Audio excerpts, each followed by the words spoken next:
Hills make me breathless. Hills and mountains completely take my breath away, both by their beauty and by the fact that if I walk up even a little hill, I get totally out of breath. Yet I'd like you to imagine me standing at the base of one of the highest mountains in the world, Mount Kilimanjaro in Tanzania, Africa, preparing to climb it. Yeah, I'm excited and totally nervous, but I committed to this climb. Me, the mom of 6, the girl who struggled for years to believe in myself, struggled to realize what I was capable of, feared failure, and constantly compared myself to others. Oh, and by the way, I've never climbed anything before. Yes, I've gone camping, but I live at sea level, exactly 12 feet above sea level in case of a storm surge. But I didn't show up in Tanzania just hoping to make it to the top. I did actually train for 6 months, and I am in the best shape of my life.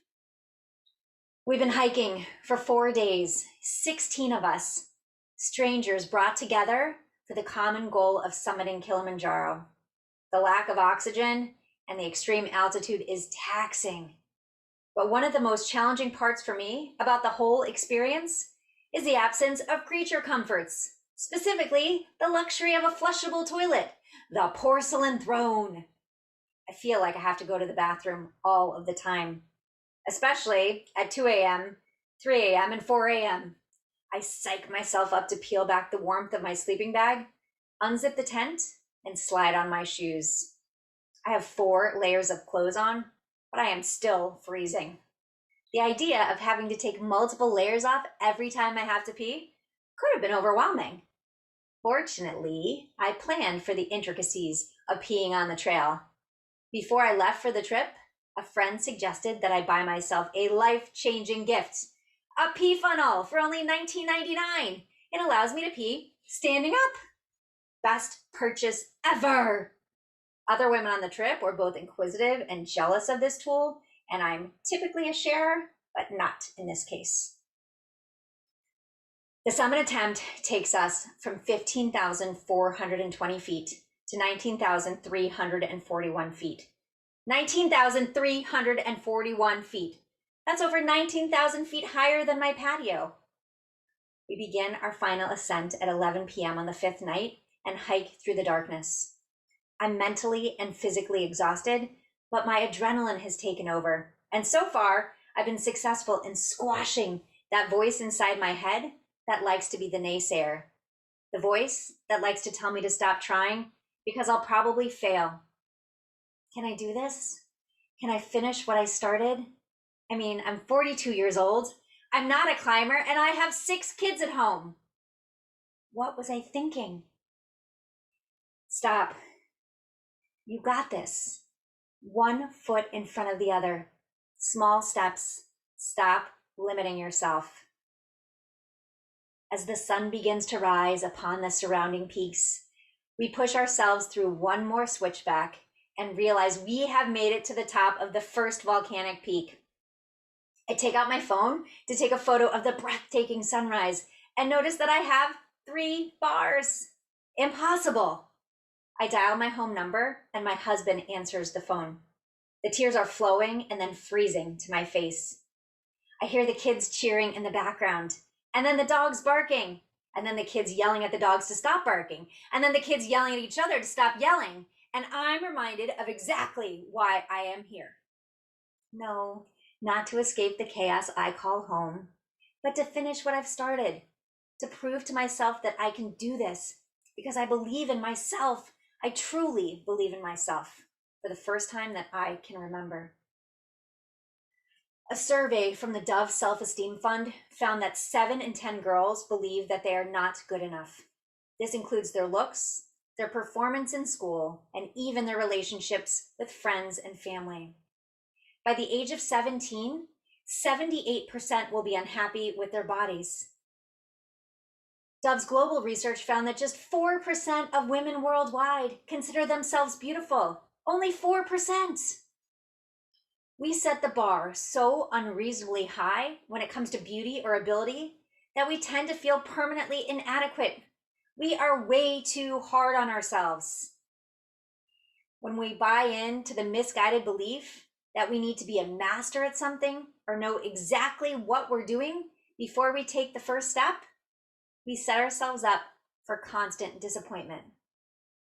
We become so afraid of failure that we're not even willing to try.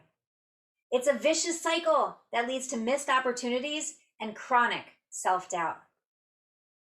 Imagine what could happen if we let go of the negative self-talk and focused on the fact that we are all unique, all unordinary, and all have extraordinary things that we bring to the world for ourselves, for our children, and for our children's children. We continue on, one foot in front of the other, for what seemed like hours, because it was hours. The sky is an unbelievable shade of blue. The ground is covered in bright white snow, mixed in with dirt from the boots that have walked this path before me. And there, on a brown wood sign that seems to have had better days, are the words, "Congratulations! You are now at Uhuru Peak, Tanzania, Africa's highest point."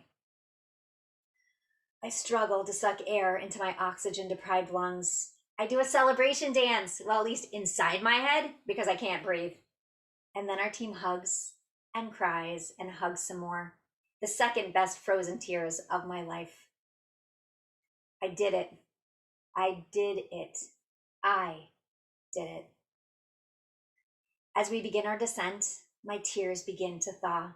I think about my life, my triumphs, my failures, my defeats, all of the times when I didn't believe in myself, when I thought that I wasn't enough, when I let my fear of failure prevent me from even trying. And the idea of limiting myself because of who I thought I should be, I left all of those negative thoughts at the summit. Maybe I didn't have to change who I was to climb Mount Kilimanjaro. Maybe I had to change the way I saw myself.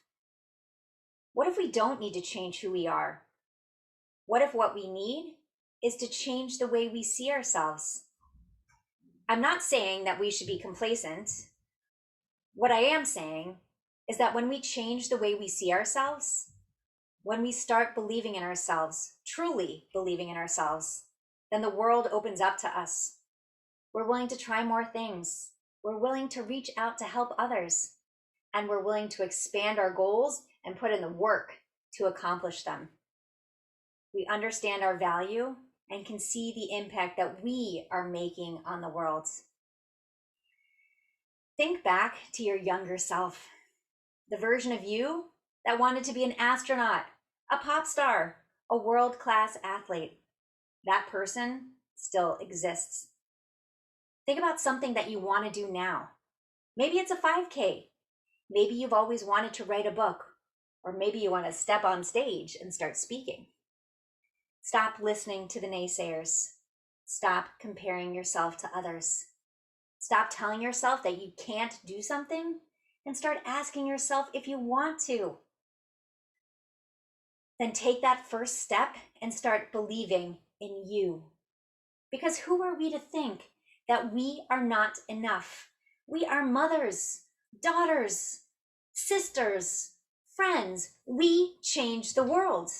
And by believing in ourselves, we open the door for others to do the same. We matter. Our choices matter. And we are more than enough. You got this. Now go find your Kilimanjaro.